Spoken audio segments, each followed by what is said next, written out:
वक्रतुण्डमहाकाय सूर्यकोटिसमप्रभ निर्विघ्नं कुरु मे देव सर्व।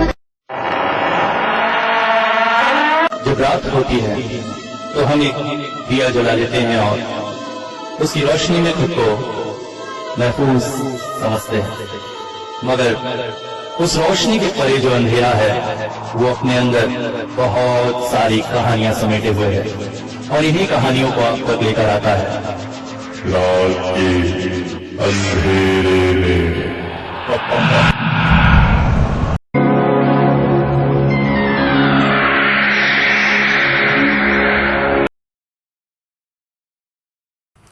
शराब पीना सेहत के लिए हानिकारक है और रात के अंधेरे में किसी भी तरह से शराब, सिगरेट, तंबाकू इत्यादि का प्रचार नहीं करता है। सुनने वाले सभी समझदार और मैच्योर दिमाग के हैं, यही सोचकर कहानी के कुछ हिस्सों में इन चीजों का उपयोग होता हुआ बताया गया है।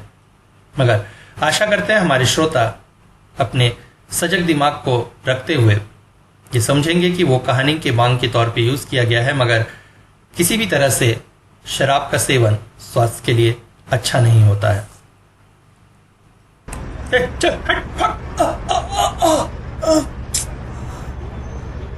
दुकानदार के एक धक्के से राहुल बाहर की तरफ गिर गया।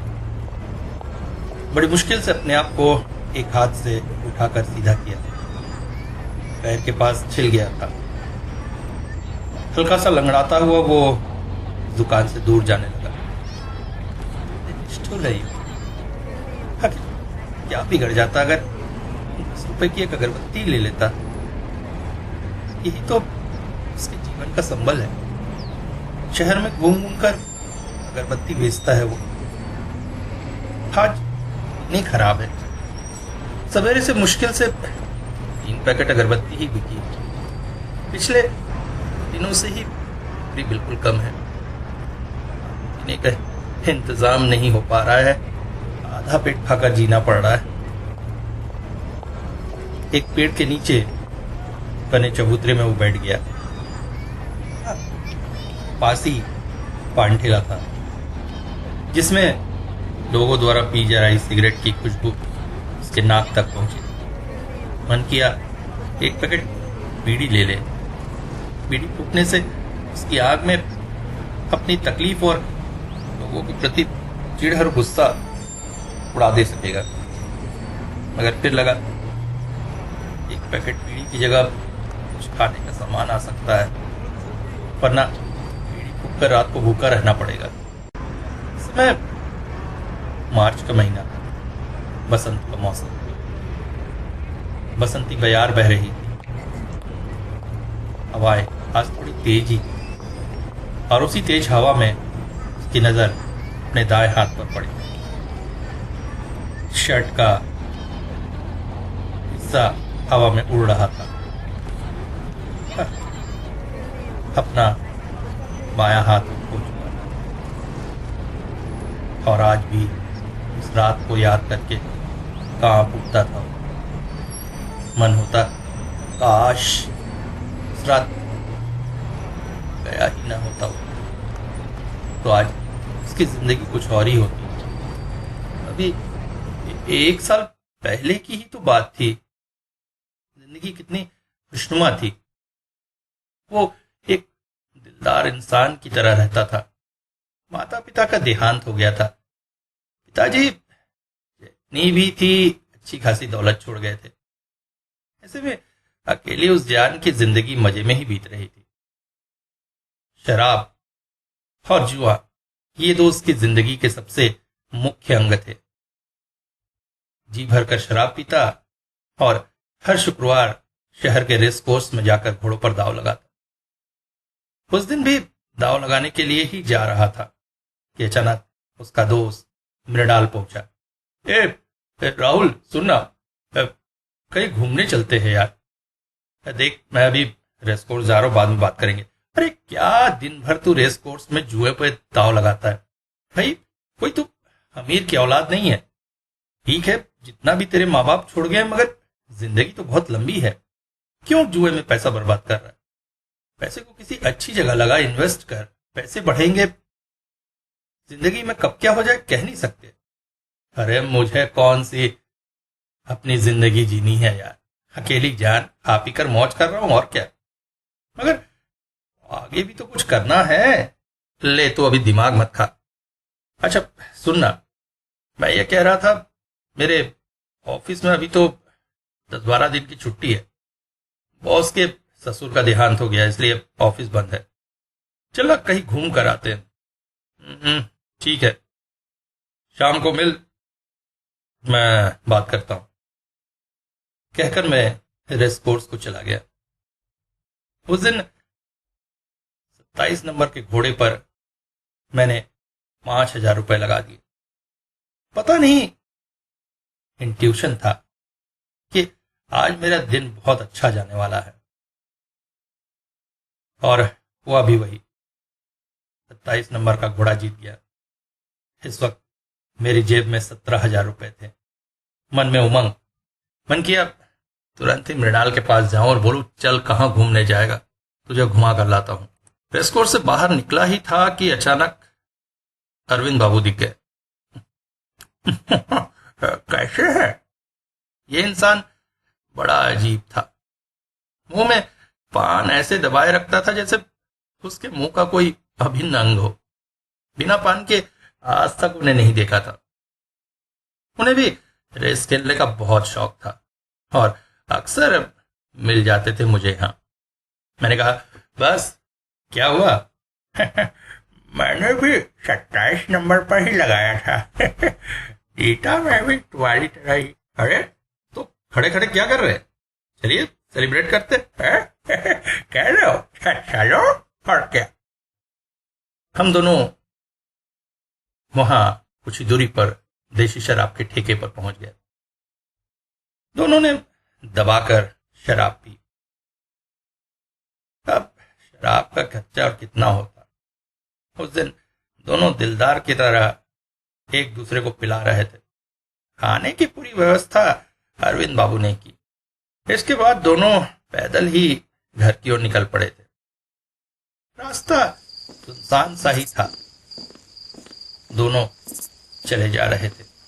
अचानक ही अरविंद बाबू बोले, कल जरा बिहारीगढ़ जा रहा हूं। बिहारीगढ़? ये कहाँ है? यहीं पास में।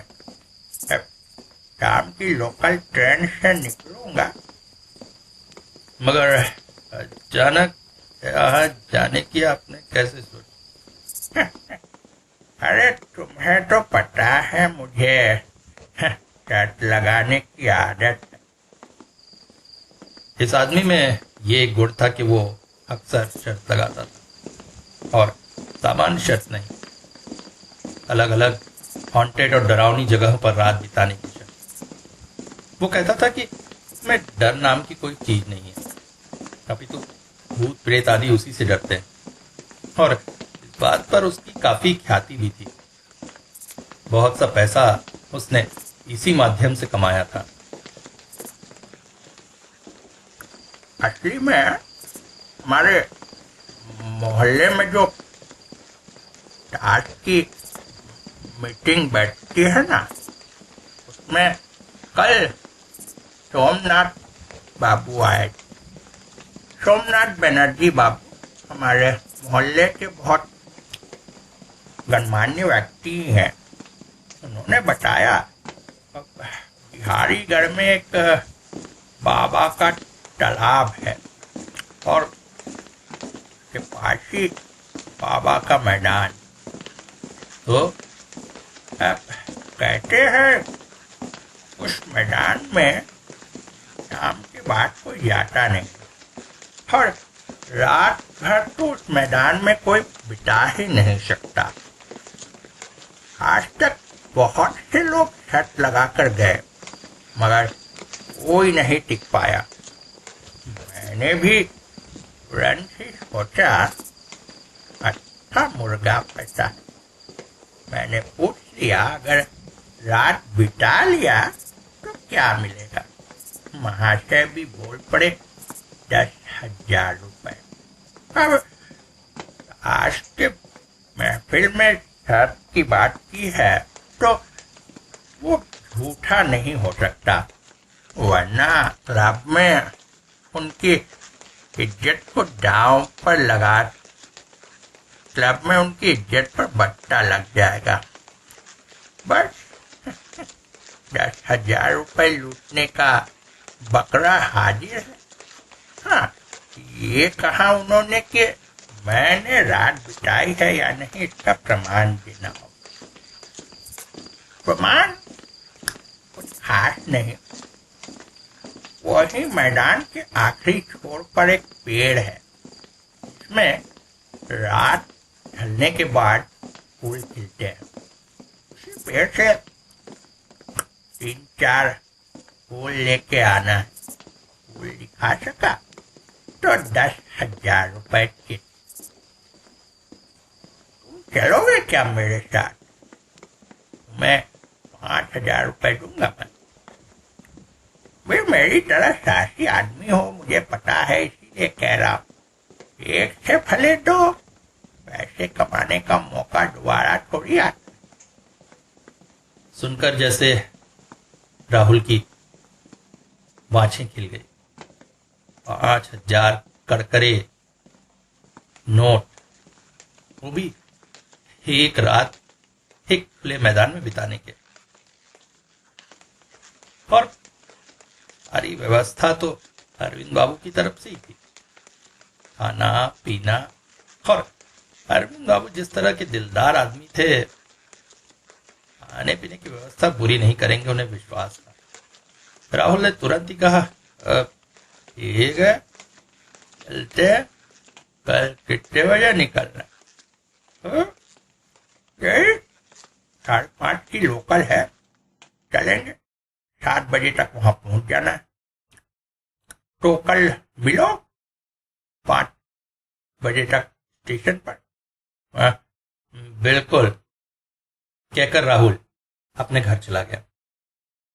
अगले दिन मृणाल एक बार उससे फिर मिलने आया। राहुल, बताना क्या हुआ? सुनना, असली में मुझे एक जरूरी काम निकल आया है, तो मैं जरा बाहर जा रहा हूं। कल छोड़ के परसों तक मैं वापस आ जाऊंगा, उसके बाद चलते हैं।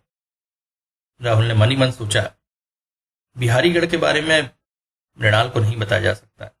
कहीं वो भी जाने की जिद पकड़ गया तो 5,000 रुपए में उसे भी हिस्सा देना पड़ेगा। इसलिए बात वो मन में ही दबा गया। अगले शाम को वो स्टेशन पर पहुंच गया था। घड़ी की तरफ देखा तो 4:30 ही बजे थे। सोचा अरविंद बाबू को आने में तो समय लगेगा, मगर तभी ये कंधे को किसी ने छुआ। अरे अरविंद बाबू, जल्दी आ गया? मैं भी जल्दी आ गया। सोच रहा था गला गीला कर लो तो कैसा रहेगा। मगर यहाँ आसपास कोई आपकी दुकान है क्या? मैं तो नहीं जानता। अरे दुकान की किसे परवाह, मैंने अपने बैग में 3 बोतल विस्की रख ली है। चलो स्टेशन के बाहर कुछ जगह ढूंढ के फटाफट हलक से उतार लेते हैं। मैं उनकी शराब के प्रति लालसा से आश्चर्यचकित हो गया, मगर बाहर निकलकर पीने लायक कोई भी जगह हमारे पास न थी। पुलिस का खतरा था। बड़ी मुश्किल से एक टैक्सी वाले को पटाया। उसकी टैक्सी में बैठकर हम शराब पीते, बदले में उसे कुछ पैसे दे देते, मगर सिर्फ पैसों से नहीं। उसने कहा उसे भी इसकी में कुछ हिस्सा देना होगा। अरविंद बाबू ने कहा वो हमारे साथ बैठकर नहीं पी सकता। जब तक हम पिएंगे वो बाहर पहरा दे। हमारा पीना होने पर उसके लिए बोतल में विस्की छोड़ देंगे। वो राजी हो गया। हम दोनों टैक्सी के अंदर थे। यहां बताने की जरूरत नहीं है, काली कांच हमने चढ़ा दी। साथ में अरविंद बाबू मटन चॉप ले आए थे। गिलास में पैक बनाकर उन्होंने मेरी ओर दिया। पैक पीकर मजा आ गया। मेरी अरविंद बाबू के प्रति श्रद्धा बहुत बढ़ गई। लगा रसिक स्वभाव का है। क्या मिक्स किया है शराब। साथ में मटन चॉप, मजा आ रहा था। बोतल आधी खत्म करके हम दोनों कार से बाहर आ गए और ड्राइवर को इशारा कर दिया। ड्राइवर ने झांक कर अंदर देखा, बोतल में विस्की की मात्रा, फिर मुस्कुराता हुआ हमसे पैसे लेकर अंदर चला गया। हम दोनों स्टेशन पर आ गए। बोर्ड पर देखा तो ट्रेन प्लेटफॉर्म नंबर 3 पर लग चुकी थी। मैम चलो चलो जल्दी चलें। ट्रेन में हम दोनों पास पास की सीट पर ही बैठे थे। ट्रेन अच्छी रफ्तार से बढ़ी चली जा रही थी, मगर तभी अचानक एक जगह रुक गई। स्टेशन पर नहीं, होटल में। शायद सिग्नल नहीं मिला था। ट्रेन में लोगों की चहल पहल, भीड़ भाड़ बढ़ गई थी। वेंडरों का आना जाना शुरू हो गया था। अचानक ही मुझे ऐसा लगा जैसे आसमान में बिजली कड़की।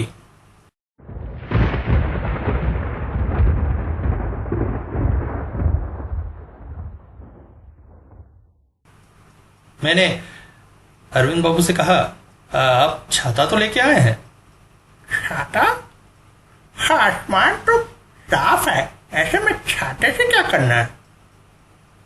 मैं आगे कुछ न बोला, क्योंकि फिर कहीं वो ये ना समझ ले कि मुझे चढ़ गई है और कुछ कुछ सुनाई दे रहा है। मगर बादलों की गड़गड़ाहट मैंने स्पष्ट सुनी थी। यहां पर ट्रेन करीब घंटे भर रुकी रही। परेशान होकर मैंने अरविंद बाबू से कहा, अरे यार, ये तुम क्यों यहाँ पर ट्रेन को रोक दिया है?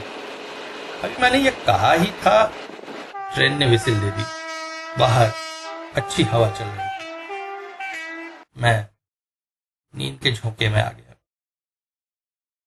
अचानक अरविंद बाबू मुझे उठा रहे थे। अरे अरे उठो उठो, ट्रेन यहाँ ज्यादा देर नहीं रुकती है, चलो जल्दी उतरना है। ट्रेन से उतरे तो बिहारीगढ़ एक छोटा सा ही स्टेशन था। ज्यादा लोगों की भीड़ भाड़ नहीं थी। घड़ी की तरफ देखा तो 8:20 हो रहे थे। ट्रेन के आउटर में रुकने की वजह से ही ये देरी हो गई थी। तभी आसमान की तरफ देखकर मैं चौंका।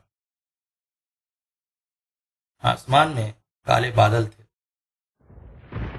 मैंने अरविंद बाबू से कहा, आपको ट्रेन में मैंने कहा था ना, देखिए आसमान की हालत। अरे छोड़ो भाई, पैसे कमाने हैं तो थोड़ा भीग लेंगे। वैसे भी गर्मी के लिए 2 बोतल तो है अपने साथ। एक रिक्शा वाले से हमने बाबा के तालाब और मैदान का पता पूछा। उसने आश्चर्य भरी नजरों से हमें देखकर कहा, यहां से आधा घंटा पैदल चलने पर ही हम वहां पहुंच सकते हैं। हमने उसे वहां तक छोड़ देने की बात कही, मगर वो क्या कोई भी रिक्शा वाला राजी न हुआ। हम दोनों ही पैदल उस ओर निकल पड़े। चलते चलते सड़क किनारे एक तालाब दिखाई दिया और तालाब के ठीक बाद था एक बड़ा सा मैदान। हम समझ गए हम अपने गंतव्य तक पहुंच चुके हैं। मगर तब तक आसमान में तेज बिजलियां कड़कनी शुरू हो गई थी।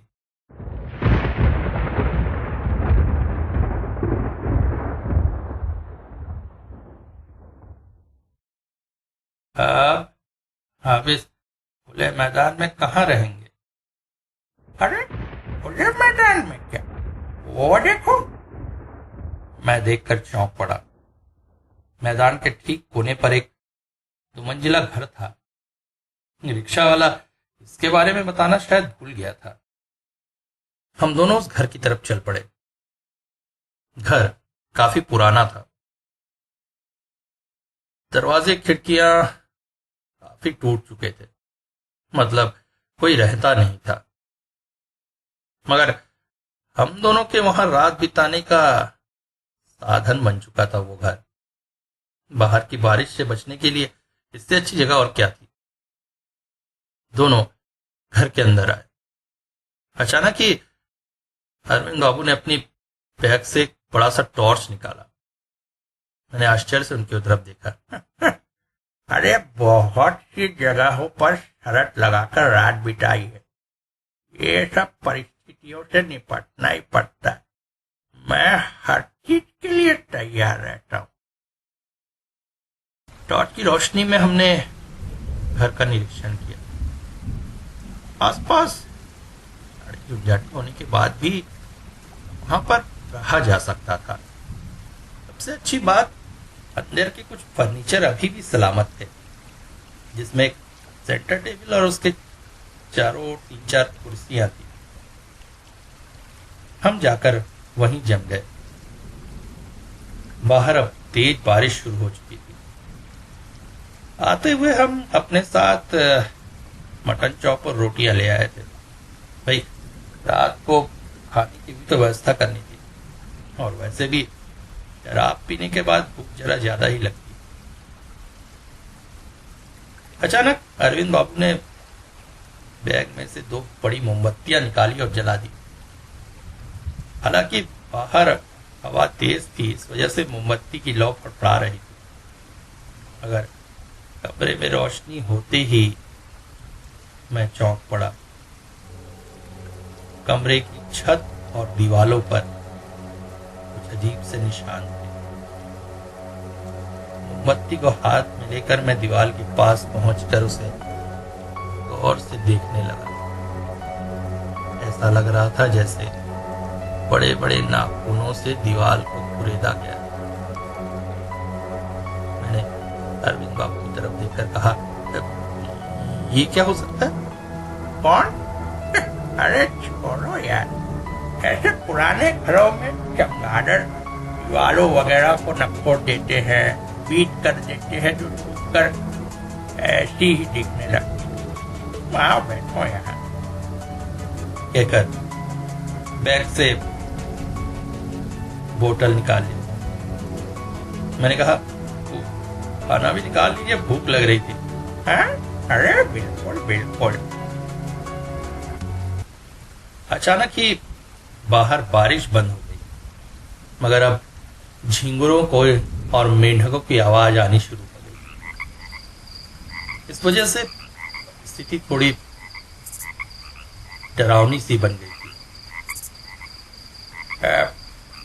मैदान के उस पार वो पेड़ है। सवेरे 3 बजे करीब जाकर फूल तोड़ लाएंगे। कल तो 10,000 रुपए हाथ में आने ही है। बताओ, रात भर इस घर में इस प्यारे से मौसम में शराब और मटन से ऐश करो और सवेरे 10,000 रुपए को।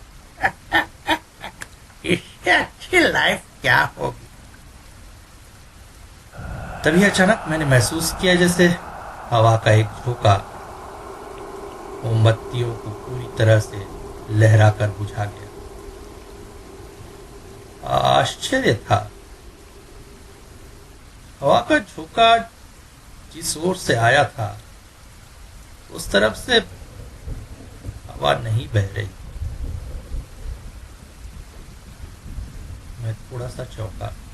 अरे अंधेरा हो गया, कहकर अरविंद बाबू ने टॉर्च जला ली,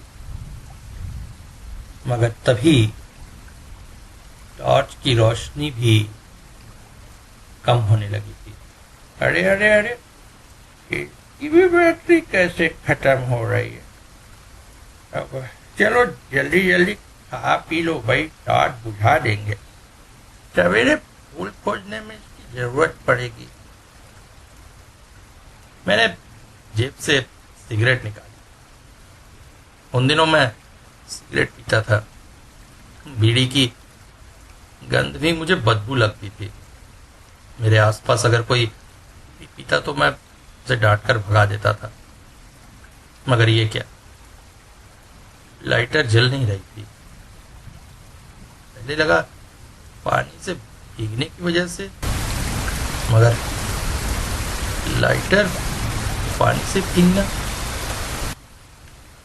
अरविंद बाबू ने कहा, रुको, मेरी जेब में माचिस है। मगर आश्चर्य, उनकी माचिस भी भीग चुकी थी। बहुत कोशिश करने के बाद भी जली नहीं। तभी ऐसा लगा जैसे कमरे का टेम्परेचर बढ़ रहा है। बाहर बारिश होने की वजह से मौसम काफी ठंडा था। बाहर से आती हवा ठंडी थी, मगर हमारे पास तक पहुंचते पहुंचते जैसे गर्म होने लगी। चौंक कर बोला, आपको कुछ महसूस हुआ क्या? अरे तुम्हें चढ़ गई है यार, क्या क्या बातें कर।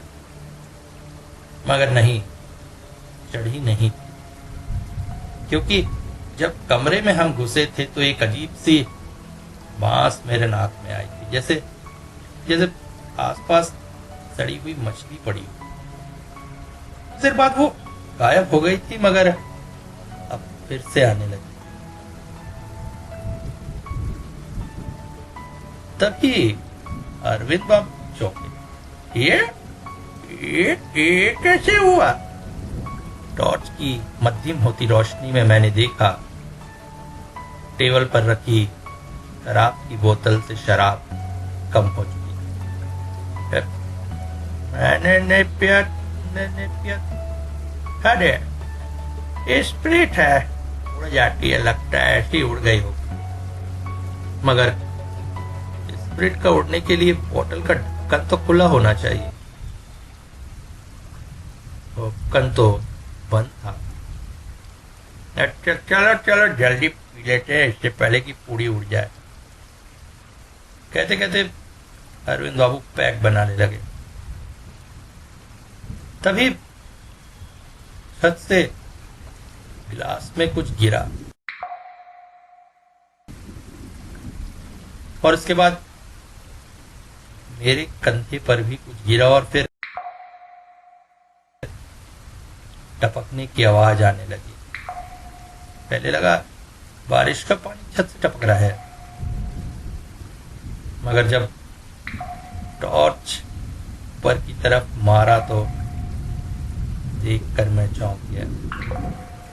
छत पर नाखूनों के उन कुरेदने के निशानों से पानी टपक रहा था। और सिर्फ छत नहीं, हर तरफ दीवार में जहां जहां वो कुरेदने के निशान थे उससे पानी टपक रहा था, मगर ये पानी अपेक्षाकृत के घना और अजीब सी गंध लिए हुए था। हाथ में एक बूंद लेकर जब गौर से देखा तो मैं कांप उठा। पानी नहीं, ये तो खून था, खून। और इसके साथ ही एक अजीबोगरीब हंसी की आवाज कान में पड़ी।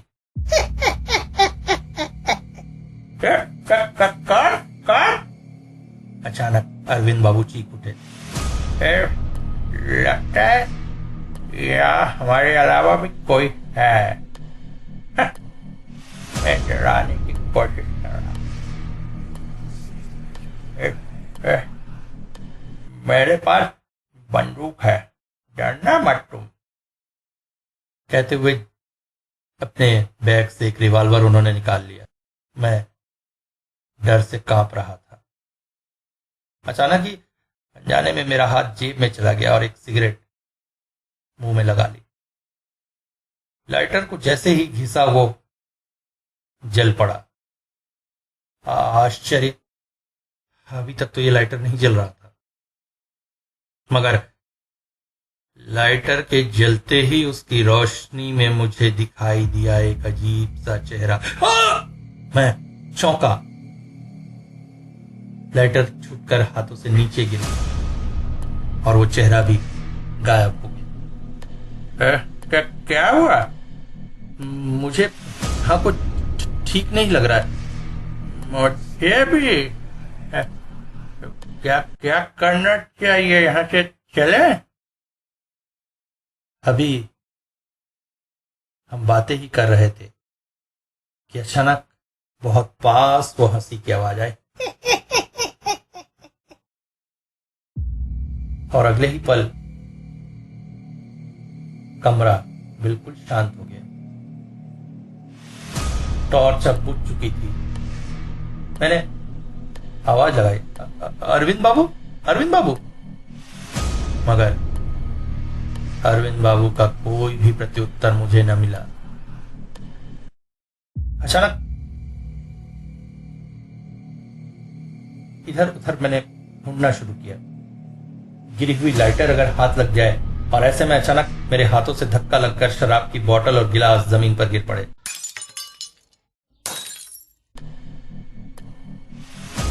मैं घबरा उठा, क्योंकि इसके बाद भी अरविंद बाबू की तरफ से कोई भी प्रतिक्रिया नहीं आई थी। मैंने जल्दी जल्दी टॉर्च या फिर लाइटर खोजना शुरू किया, और ऐसे में अचानक मेरा हाथ गिलास की कांच से लग गया।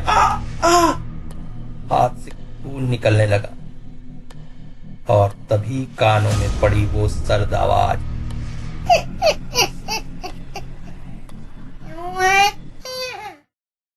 मरने के लिए? हाँ? उनकी खुशबू कितने दिनों बाद, ताजा ताजा खून और मांस मिलेगा। इसके साथ ही ऐसा लगा जैसे एक नहीं कई सारे लोग हंस रहे थे। मैं चौंक उठा और जल्दी से लाइटर ढूंढने लगा। जैसे ही लाइटर जलाया, फिर से चौंकने की बारी। मेरे सामने अरविंद बाबू निस्तेज से कुर्सी पर बैठे थे। उनके नाक और मुंह से खून बह रहा था। अरविंद बाबू, अरविंद बाबू! मैंने उन्हें ढकेला। अचानक वो लहराकर जमीन पर गिर पड़े। कौन है, कौन है? मैं इधर उधर देखने लगा, मगर जैसे ही दोबारा अरविंद बाबू की तरफ पलटा, पड़ा। उनके जमीन पे गिरा हुआ शरीर एक बार फिर से कुर्सी पर बैठा हुआ था, और उसके ठीक सामने कुर्सी पर बैठी थी एक आकृति। उस आकृति के हाथों में था एक कांच का टुकड़ा, जो वो अरविंद बाबू की आंखों में घुसा रही थी, और अरविंद बाबू की आंखों से धड़धड़ाकर खून निकल रहा था। हंसी आ रही कानों में। मुझसे देखा जा गया। नहीं नहीं नहीं। मैं उधर देखने लगा, और अचानक मेरे हाथों में पड़ा एक कांच का टुकड़ा। मैंने उसे उठाकर पूरा जोर लगाकर उस आकृति के सिर पर घुसा दिया। मगर ये क्या? ऐसा लगा जैसे मैं किसी बनी हुई चीज पर कांच से प्रहार कर रहा हूं। तभी मैं मुड़कर मेरी तरफ देखा। देख कर जैसे मैं कांप सा उठा। का चेहरा नहीं था, चेहरे की जगह सपाट थी, अपितु दो गहरे गड्ढे थे जिनमें से जैसे आग जल रही थी। उस सपाट चेहरे पर बड़े बड़े दांत उगे हुए थे। एक भयानक आवाज से उसने मेरी ओर देखा और अचानक मेरा उल्टा हाथ पकड़ लिया। वो ताकत से मेरा उल्टा हाथ खींचने लगा। अगले पल मैं दर्द से पिघला उठा। मेरा उल्टा हाथ मेरी बाह से अलग होकर हाथों में था। एक पल अपने बड़े बड़े दांतों से वो मेरा हाथ चबा रहा था।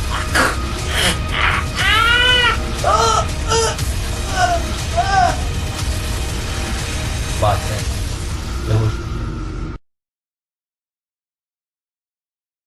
आँख खुली तो आसपास रोशनी फैल रही थी। मैं कीचड़ से सने हुए एक गड्ढे में पड़ा हुआ था। आसपास घर नहीं था। पूरा शरीर बारिश के पानी और कीचड़ से सना हुआ था, और उल्टे हाथ में असहनीय दर्द था। जब उधर देखा तो बाह से खून बहना बंद हो चुका था। मेरा हाथ कट चुका था। इसी तरह उल्टे हाथ के सहारे से खुद को खड़ा किया, मगर सामने जो दृश्य देखा उसे देखकर मुंह से एक चीख निकल आई। मेरे सामने पड़ी थी एक इंसानी कंकाल, जिसका सिर, कमर और जांग का हिस्सा किसने या किन्होंने खा दिया था। वहां सिर्फ कंकाल था, जैसे भूखे भेड़िए कुत्तों ने उसे चबा चबा कर खाया हो। चेहरे से तो पहचान में नहीं आ रहा था, मगर आस पास पड़े कपड़ों के टुकड़े और बैग से समझ में आया कि अरविंद बाबू की लाश थी। मैं इसी तरह लंगड़ाता हुआ वहां से चला जाना चाहता था। सड़क पर आते ही साथ लोगों ने मुझे आश्चर्य से देखना शुरू कर दिया, और देखते भी क्यों ना, इस वक्त मैं खून और कीचड़ से सना हुआ था। अचानक मुझे एक सरकारी नल दिखाई दिया। अपने सीधे हाथ से नल खोलकर पानी से अपना चेहरा धोया। पानी लगते ही साथ शरीर में एक स्फूर्ति सी आ गई, मगर दर्द का एहसास बढ़ गया। मैं वहीं दोबारा बेहोश हो गया। जब आंख खुली तो खुद को एक छोटे से घर पर पाया। अंधेरा हो चुका था। पास में एक कुप्पी जल रही थी। मैंने महसूस किया मेरे बाएं हाथ में पट्टी बंधी थी। अचानक ही एक व्यक्ति का स्वर सुनाई दिया। कैसा महसूस कर रहे हैं अभी आप? कौन है आप? मैं इसी गांव में रहता हूं। आप सड़क पर बेहोश हो गए थे, मैं आपको अपने साथ यहां ले आया। आपकी हालत बहुत बुरी थी। मैं वैद्य का काम भी करता हूं। औषधि से आपकी पट्टी बांध दी है और कुछ दवा भी आपको खिला दी है। दर्द में आराम मिलेगा। मगर आपकी यह हालत हुई कैसे? किसी तरह दर्द सहते हुए मैंने सारी कहानी उस व्यक्ति को बता दी। सुनकर सिर पर हाथ देकर बैठ गया वो। उफ, आप लोग भी, वो जगह बहुत भयानक है। किस्मत से आप जिंदा बच गए हैं, वरना आपकी हालत भी आपकी दोस्त की तरह होती। वो घर बहुत पुराना है, अंग्रेजों के समय का। आज से करीब 50 साल पहले वहां पर एक तांत्रिक रहता था, बहुत शक्तिशाली तांत्रिक। लोग कहते थे वो आत्माओं को पकड़कर कांच के बर्तन में बंद करके रखता था। रातों को उस घर से रोती बिलखती आत्माओं की आवाजें आती थी।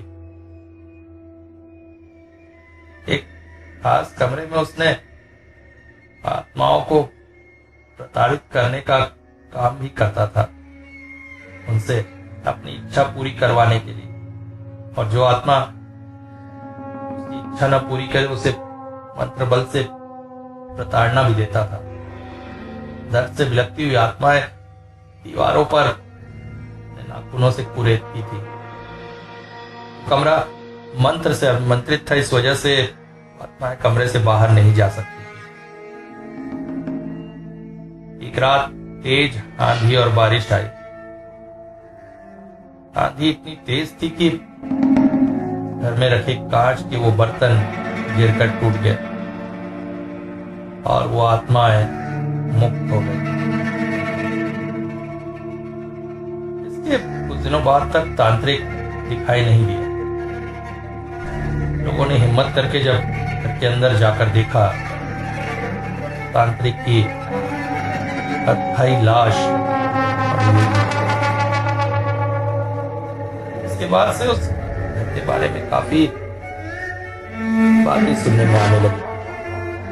एक दो लोग उस घर के आसपास से गायब भी हो गए थे। गांव के लोगों ने मिलकर वो घर तोड़ दिया ताकि और किसी की मौत ना हो। मगर उसके बाद से शाम के बाद उस मैदान की तरफ कोई भी नहीं जाता है। हाँ, कभी कभी आप जैसे कुछ लोग शर्त लगाकर वहां आ जाते हैं। और आज से कुछ एक महीने पहले आपके दोस्त की तरह ही एक आदमी की लाश मिली थी, बहुत बुरी हालत में। पास ही पड़े एक बैग से उसका आई कार्ड मिला था, सोमनाथ चक्रवर्ती। शायद आप ही के शहर से था। सुनकर राहुल चौंक उठा। तो सोमनाथ चक्रवर्ती, ये कैसे हो सकता है? कुछ भी उसकी समझ में नहीं आ रहा था। इसके बाद मैं अपने शहर लौट आया। मृणाल ने मेरी बहुत सेवा की। हॉस्पिटल में, घर में, उसी की सेवा के चलते मैं ठीक हो गया। मगर अपना एक हाथ खोने और उस रात के भयानक अनुभव से मैं बहुत दुखी था। कई कई रातों को नींद टूट जाती थी मेरी डर के मारे। मैंने अपने आप को शराब में डुबो दिया। इसके साथ ही अपनी जुए की लत को और बढ़ाने लगा। धीरे धीरे मैं पैसे हारता गया। उस रात के बाद ऐसा लगता था जैसे बदकिस्मती ने मेरे पैर पकड़ लिए थे। जो भी माव में लगाता वो हार जाता।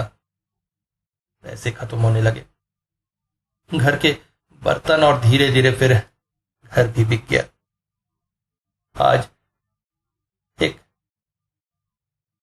छोटी सी बस्ती में एक कमरे के एक झोपड़े में किराए से रहता हूं और शहर में घूम घूम कर अगरबत्तियां बेचने का काम करता हूं।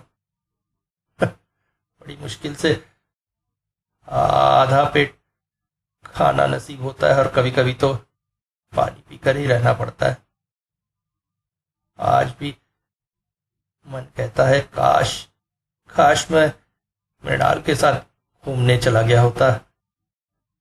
बिहारीगढ़ के बाबा के मैदान में 5,000 रुपए की लालच में न गया होता।